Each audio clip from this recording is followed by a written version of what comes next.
Hi hello friends, ಎಲ್ರಿಗೂ ನಮಸ್ಕಾರ. Welcome back to my channel. ಎಲ್ಲರೂ ಹೇಗಿದ್ದೀರಾ? ನಾನು ಕೂಡ ತುಂಬಾ ಚೆನ್ನಾಗಿದ್ದೀನಿ. ಸೊ ಇವತ್ತು ಮಾರ್ನಿಂಗಿಂದ ವ್ಲಾಗ್ನ ಶುರು ಮಾಡಿದ್ದೀನಿ. ಸೊ ನಮ್ಮನೆ ಹತ್ರ ಅಂತೂ ಪಾರಿವಾಳ ತುಂಬಾ ಇದ್ದಾವೆ. ಡೋರ್ ಕ್ಲೋಸ್ ಮಾಡಿದ್ವಿ ಅಂದರೆ ಬಂದು ಮನೆ ಮುಂದೆ ಕಂಬಿ ಮೇಲೆ ಕೂತ್ಕೊತವೆ, ಇಲ್ಲಾಂದರೆ ಡೋರ್ ಓಪನ್ ಮಾಡಿದ ತಕ್ಷಣ ಹೋಗ್ಬಿಡ್ತವೆ. ಸೊ ಈ ಥರ ಮನೆ ಮುಂದೆ ಪಾಟ್ಗಳೆಲ್ಲ ಕೆಳಗಡೆ ಇಟ್ಟಿದ್ದೆ ಅಲ್ವಾ, ಕಸ ಗುಡಿಸ್ಕೊಳ್ಳೋದಕ್ಕೂ ಮತ್ತು ಬೆಳಗ್ಗೆ ಹೊತ್ತು ನೀರು ಹಾಕಿ ಎಲ್ಲ ಗುಡಿಸೋದಕ್ಕೂ ತುಂಬಾ ಕಷ್ಟ ಆಗ್ತಾಯಿತ್ತು. ಕಸ ಗುಡಿಸ್ಕೋಬೇಕಂದ್ರೆ ಅದ್ರ ಮಧ್ಯೆ ಎಲ್ಲ ಕಸ ಎಲ್ಲ ಸೇರ್ಕೊಳ್ತಾ ಇತ್ತು. ಈ ಕಡೆಗೆ ಪಾಟ್ನ ತೊಗೊಂಡು ಎಲ್ಲ ಕಸ ಗುಡಿಸ್ಕೋಬೇಕಾಯ್ತು. ಮತ್ತು ನೀರು ಹಾಕಿದಾಗೂ ಅಷ್ಟೇ, ಅದೇ ಥರನೇ ಪಾಟೆಲ್ಲ ಈ ಕಡೆಗೆ ತೆಗೆದುಬಿಟ್ಟು ಎಲ್ಲ ನೀರೆಲ್ಲ ಗುಡಿಸ್ಕೋಬೇಕಾಯ್ತು. ತುಂಬಾ ಕಷ್ಟ ಆಗ್ತಾಯಿತ್ತು. ಮತ್ತು ಮಳೆ ಬಂದಿರೋ ಟೈಮಲ್ಲೆಲ್ಲ ಮಣ್ಣೆಲ್ಲ ಕೆಳಗಡೆ ಎಲ್ಲ ಚೆಲ್ಲಿ ಆ ಥರ ಎಲ್ಲ ಆಗ್ತಾಯಿತ್ತು. ಗುಡಿಸ್ಕೊಳ್ಳೋದಕ್ಕೆ ಆಗ್ತಾಯಿರಲಿಲ್ಲ, ರಿಸ್ಕ್ ಆಗ್ತಾಯಿತ್ತು. ಅದಕ್ಕೆ ನಾನೇನು ಮಾಡಿದೆ ಈಗ ಅಂದರೆ, ಈ ಥರ ಹಲ್ಗೆ ಬರುತ್ತಲ್ವ ಕಟ್ಟಿಗೆದು, ಅದನ್ನ ಇಟ್ಬಿಟ್ಟು ಕೆಳಗಡೆ 2 ಇಟ್ಕೆನ ಇಟ್ಬಿಟ್ಟು ಅದ್ರ ಮೇಲೆ ಇಟ್ಟಿದ್ದೀನಿ. ಈಗ ಆರಾಮಾಗಿ ಕಸನೂ ಗುಡಿಸ್ಕೋಬೋದು ಮತ್ತು ನೀರು ಹಾಕಿನೂ ಆರಾಮಾಗಿ ಗುಡಿಸ್ಕೋಬೋದು, ಏನೂ ಪ್ರಾಬ್ಲಮ್ ಇರೋದಿಲ್ಲ. ಮತ್ತು ಜಾಸ್ತಿ ಕೆಲಸ ಇರೋದಿಲ್ಲ, ರಿಸ್ಕ್ ಇರೋದಿಲ್ಲ ಅಂತ ಹೇಳ್ಬಿಟ್ಟು ಈ ಥರ ಇಟ್ಕೆನ ಇಟ್ಬಿಟ್ಟು ಮೇಲ್ಗಡೆ ಹಲ್ಗೆನ ಇಟ್ಟಿದ್ದೀನಿ. ಮತ್ತು ಇವತ್ತು ತರಕಾರಿ ಎಲ್ಲ ಖಾಲಿಯಾಗಿತ್ತು. ಈಗ ನಮ್ಮನೆ ಹತ್ರ ಇರೋ ಅಂಗಡಿ ಹತ್ರನೇ ಹೋಗ್ಬಿಟ್ಟು ತರಕಾರಿ ಎಲ್ಲ ತೊಗೊಬಂದೆ. ತೊಗೊಬಂದು ಎಲ್ಲ ತರಕಾರಿ ಎಲ್ಲ ಡಿವೈಡ್ ಮಾಡಿದ್ದೀನಿ.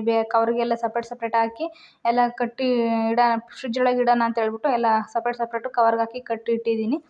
ಮತ್ತು ಈಗ ವೆಜ್ ಬಿರಿಯಾನಿ ಮಾಡೋಣ ಅಂತ ಹೇಳ್ಬಿಟ್ಟು ತರಕಾರಿ ಎಲ್ಲ ಕಟ್ ಮಾಡ್ಕೊತಾ ಇದ್ದೆ. ರುಬ್ಕೊಳ್ಳೋದಕ್ಕೆ ಅಂತ ಎಲ್ಲ ರೆಡಿ ಮಾಡ್ಕೊತಾ ಇದ್ದೆ. ಕರೆಂಟ್ ಹೋಗಿದ್ದು ಮತ್ತೆ ಬರಲೇ ಇಲ್ಲ. 1 ಅವರ್ ವೆಯ್ಟ್ ಮಾಡಿದೆ ಕರೆಂಟ್ ಬರುತ್ತೇನೋ ಅಂತ ಹೇಳ್ಬಿಟ್ಟು. ಇವತ್ತು ಯಾಕೋ ಗೊತ್ತಿಲ್ಲ, ಯಾವತ್ತೂ ಹೋಗ್ತಾ ಇರಲಿಲ್ಲ ಕರೆಂಟು. ಇವತ್ತೇನೋ ಕರೆಂಟ್ ಹೋಗಿ 1 ಅವರ್ ಆದರೂ ಬರಲೇ ಇಲ್ಲ. ಮತ್ತು ಇನ್ನು ಎಷ್ಟೊತ್ತು ವೆಯ್ಟ್ ಮಾಡೋದು ಅಂತ ಹೇಳ್ಬಿಟ್ಟು ಮತ್ತು ವೆಜ್ ಬಿರಿಯಾನಿ ಏನೂ ಮಾಡಲಿಲ್ಲ. ಎಲ್ಲ ಒಂದು ಬಾಕ್ಸಿಗೆ ಹಾಕಿ ಎತ್ತಿಟ್ಬಿಟ್ಟೆ ತರಕಾರಿನೆಲ್ಲ. ಮತ್ತು ಈಗ ಎಗ್ ಡ್ರಾಪ್ ಬಿರಿಯಾನಿ ಮಾಡೋಣ ಅಂತ ಹೇಳ್ಬಿಟ್ಟು ಮತ್ತೆ ಎಲ್ಲ ರೆಡಿ ಮಾಡಿಕೊಂಡೆ. ಎಗ್ ಡ್ರಾಪ್ ಬಿರಿಯಾನಿಗೆ ಎಗ್ ಬಿರಿಯಾನಿ ಸ್ವಲ್ಪ ಲೇಟಾಗುತ್ತೆ, ಇದೆಲ್ಲ ಬೇಯಿಸ್ಕೋಬೇಕಲ್ವ ಮೊಟ್ಟೆ, ಹಂಗಾಗಿ ಎಗ್ ಡ್ರಾಪ್ ಬಿರಿಯಾನಿನೇ ಮಾಡ್ಕೊತಾ ಇದ್ದೀನಿ.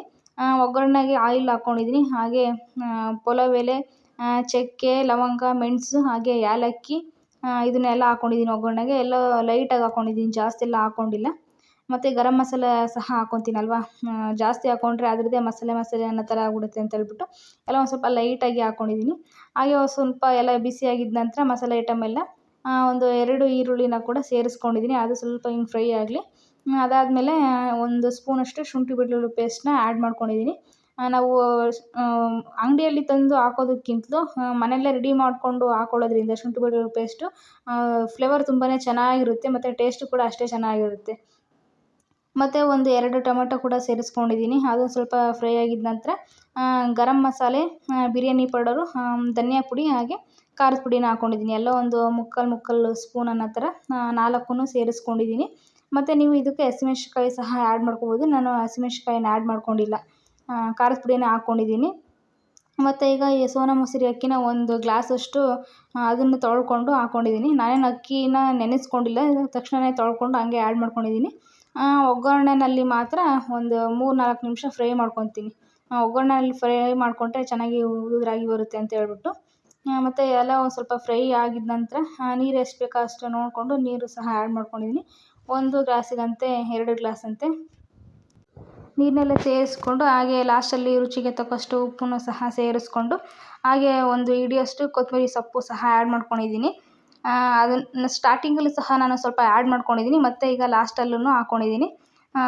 ನಾವು ಫಸ್ಟಿಗೆ ಮೊಟ್ಟೆ ಒಡೆದು ಹಾಕ್ಕೋಬಾರ್ದು. ಒಂದು ಅರ್ಧ ಭಾಗದಷ್ಟು ಅನ್ನ ಆಗಿದೆ ಅಂತ ಅನಿಸಿದ ಮೇಲೆ ಮೊಟ್ಟೆ ಒಡೆದು ಹಾಕ್ಕೋಬೇಕು. ನಾವು ಮುಂಚೆನೇ ಮೊಟ್ಟೆ ಒಡೆದಾಕಿ ಕುಕ್ಕರ್ ಲಿಡ್ ಕ್ಲೋಸ್ ಮಾಡಿದ್ವಿ ಅಂದರೆ ಅನ್ನ ಎಲ್ಲ ಕುದೀತಾ ಇರುತ್ತೆ ಅಲ್ವ ನೀರಲ್ಲಿ, ಮೇಲೆ ಕೆಳಗೆಲ್ಲ ಆಗಿ ಮೊಟ್ಟೆ ಮತ್ತು ಇದು ಅನ್ನ ಎಲ್ಲ ಮಿಕ್ಸ್ ಆಗಿಬಿಡುತ್ತೆ. ನೀಟಾಗಿ ಮೊಟ್ಟೆ ಸಿಗೋದಿಲ್ಲ ನಮಗೆ ತಿನ್ನೋದಕ್ಕೆ.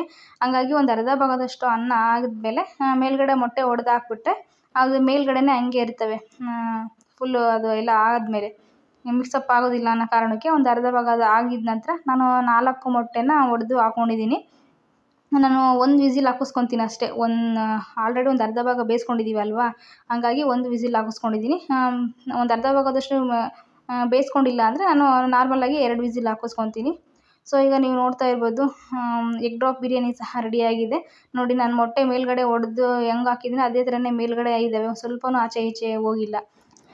ಎಗ್ ಡ್ರಾಪ್ ಬಿರಿಯಾನಿ ತುಂಬಾ ಬೇಗ ಆಗಿಬಿಡುತ್ತೆ. ಮೊಟ್ಟೆ ಹೊಡೆದ್ಬಿಟ್ಟು ಮೇಲೆ ಹಾಕ್ತೀವಲ್ವ ಹಂಗಾಗಿ. ಎಗ್ ಬಿರಿಯಾನಿ ಆದರೆ ಮೊಟ್ಟೆನ ಬೇಯಿಸ್ಬಿಟ್ಟು ಮತ್ತು ಎಣ್ಣೆ ಮತ್ತು ಖಾರದ ಪುಡಿ ಹಾಕಿ ಸಪ್ರೇಟ್ ಒಂದ್ಸಲ ಫ್ರೈ ಮಾಡಬೇಕಲ್ವ, ಅದು ಸ್ವಲ್ಪ ಲೇಟ್ ಆಗುತ್ತೆ. ಅರ್ಜೆಂಟಿಗೆ ಈ ಥರ ಆರಾಮಾಗಿ ಮಾಡ್ಕೋಬೋದು. ಪಲಾವ್ಕಿನ್ನೂ ಬೇಗನೆ ಆಗಿಬಿಡುತ್ತೆ. ಪಲಾವ್ ಅಂದರೆ ತರಕಾರಿ ಎಲ್ಲ ಕಟ್ ಮಾಡ್ಕೋಬೇಕು, ಇದಾದರೆ ಕಟ್ ಮಾಡ್ಕೊಳ್ಳೋದು ಏನೂ ಇರೋದಿಲ್ಲ, ಹಾಗಾಗಿ ಬೇಗ ಆಗಿಬಿಡುತ್ತೆ. ಮತ್ತು ನಾನು ಸಾಯಂಕಾಲ ವ್ಲಾಗ್ನ ಕಂಟಿನ್ಯೂ ಮಾಡ್ತಾಯಿದ್ದೀನಿ. ಮತ್ತು ನನಗೆ ತಲೆನೋವು, ಸಿಕ್ಕಾಪಟ್ಟೆ ತಲೆನೋಯ್ತಾ ಇತ್ತು. ಅಂದರೆ ಅರ್ಧ ತಲೆನೋವು ಅಂತ ಹೇಳ್ತಾರಲ್ಲ ಆ ಥರ ನೋಯ್ತಾ ಇತ್ತು. ನನಗೆ ನೈಟೇ ತಲೆನೋವು ಬಂದಿತ್ತು ಒಂದು ಗಂಟೆ ಟೈಮಲ್ಲಿ. ಆ ಟೈಮಲ್ಲಿ ಶುಂಠಿ ಖಾಲಿಯಾಗಿತ್ತು, ಹಾಗಾಗಿ ಮಸಾಲೆ ಟೀ ಪೌಡರ್ ಇತ್ತು, ಅದನ್ನೇ ಮಾಡಿಕೊಂಡು ನೈಟು ಕುಡಿದ್ಬಿಟ್ಟು ಮಲ್ಕೊಂಡಿದ್ದೆ. ಮತ್ತು ಈಗ ಬೆಳಗ್ಗೆ ಶುಂಠಿ ತೊಗೊಬಂದಿದ್ವಿ, ಮತ್ತು ಈಗ ಸಾಯಂಕಾಲ ಮಾಡೋಣ ಅಂತ ಹೇಳ್ಬಿಟ್ಟು ಮಾಡ್ತಾಯಿದ್ದೀನಿ.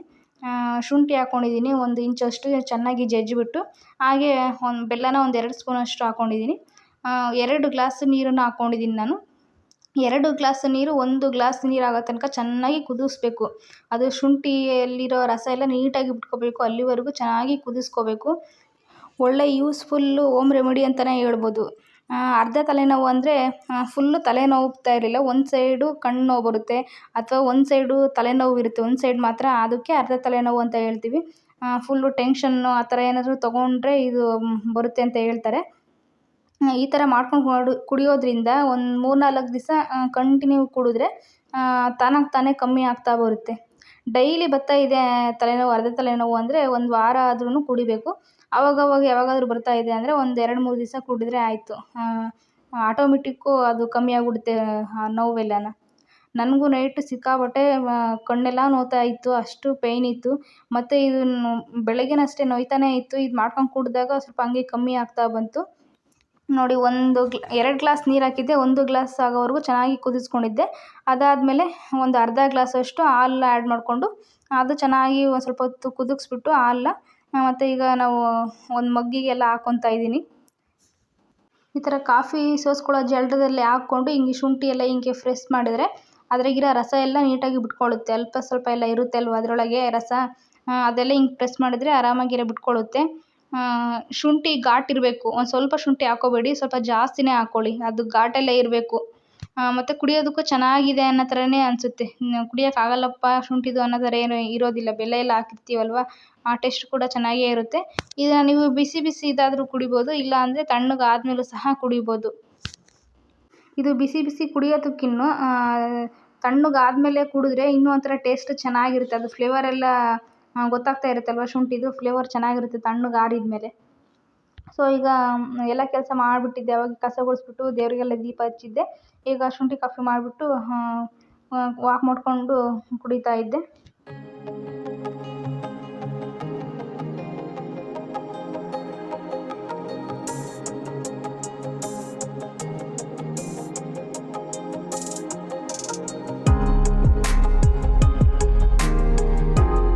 ಮತ್ತು ನಮ್ಮ ಮನೆಯವರು ಡ್ಯೂಟಿಯಿಂದ ಮನೆಗೆ ಬಂದಿದ್ದ ನಂತರ ಅವ್ರಿಗೂ ಕೂಡ ಹಾಲು ಬಿಸಿ ಮಾಡಿಕೊಟ್ಟು, ಮತ್ತು ಇದು ಮಿಕ್ಚರು ಮತ್ತು ಮಂಡಕ್ಕಿನೂ 2 ಮಿಕ್ಸ್ ಮಾಡಿ ಕೊಟ್ಟಿದ್ದೀನಿ, ಈವ್ನಿಂಗ್ ಸ್ನ್ಯಾಕ್ಸು ಅಂತ ಹೇಳ್ಬಿಟ್ಟು.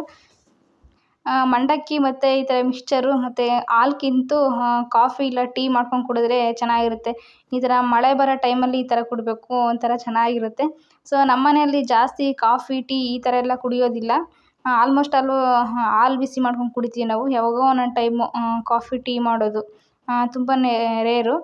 ಸೊ ಈಗ ನಮ್ಮ ಮನೆಯವ್ರಿಗೆ ಹಾಲನ್ನೇ ಬಿಸಿ ಮಾಡಿ ಕೊಟ್ಟೆ, ಮತ್ತು ಮಂಡಕ್ಕಿ ಜೊತೆಗೆ ಮಿಕ್ಸ್ಚರ್ ಕೂಡ. ಸೊ ಈ ವ್ಲಾಗ್ ಒಂದು ಸ್ವಲ್ಪ ಆದರೂ ಇಷ್ಟ ಆದರೆ ಲೈಕ್ ಮಾಡಿ, ಶೇರ್ ಮಾಡಿ. ಹಾಗೆ ಇದುವರೆಗೂ ನನ್ನ ಯೂಟ್ಯೂಬ್ ಚಾನಲ್ನ ಸಬ್ಸ್ಕ್ರೈಬ್ ಮಾಡ್ಕೊಂಡೆ ನೋಡ್ತಾ ಇದ್ದರೆ, ಹೊಸಬ್ರು ಯಾರಾದರೂ ನೋಡ್ತಾ ಇದ್ದರೆ ಇನ್ನೂ ಸಬ್ಸ್ಕ್ರೈಬ್ ಮಾಡ್ಕೊಂಡಿಲ್ಲ ಅನ್ನೋಂಥವ್ರು ಸಬ್ಸ್ಕ್ರೈಬ್ ಮಾಡ್ಕೊಂಡು ನೋಡಿ. ಹಾಗೆ ಫ್ರೆಂಡ್ಸ್ ಆ್ಯಂಡ್ ಫ್ಯಾಮಿಲಿ ಕೂಡ ಶೇರ್ ಮಾಡಿ, ಅವರು ಕೂಡ ಸಬ್ಸ್ಕ್ರೈಬ್ ಮಾಡಿಕೊಂಡು ನೋಡಲಿ. ಸೊ ನೆಕ್ಸ್ಟ್ ಒಂದು ಬೆನಿಫಿಟ್ ವಿಡಿಯೋದೊಂದಿಗೆ ಸಿಗೋಣ. Thanks for watching.